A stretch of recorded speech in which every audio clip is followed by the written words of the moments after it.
Seni söyleyin, nezlerimi duyayın. Sana canım diyeyin, günne seni vereyim. Seni söyleyin, nezlerimi duyayın. Sana canım diyeyin, günne seni göreyim.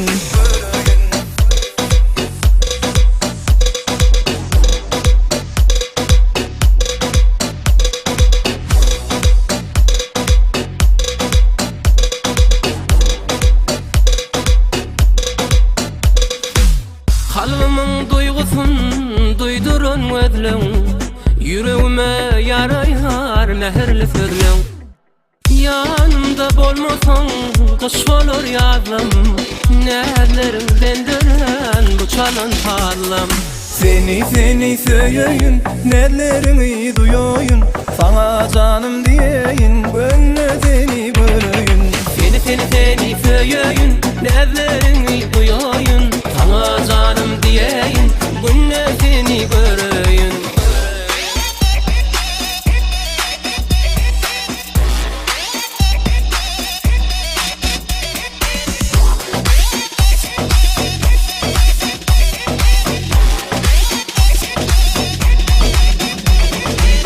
Açılan gül kimin senin cemalın, ömrümde yeketek söyüp kalanım. Yağışlancasından seni korayın, baş ediyen söyleyim şirin ovadım. Seni söyleyin, nezlerimi duyayın.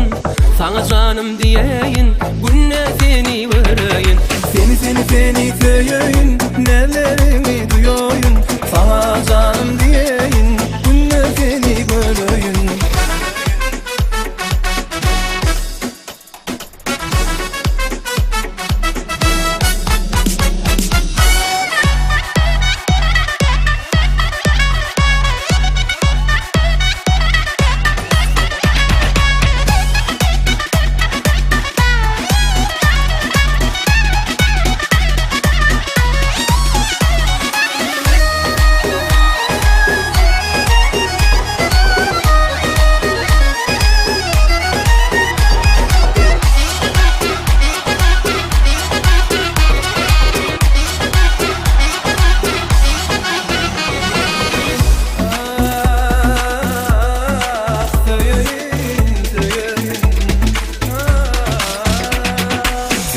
Seni söyleyin, nezlerimi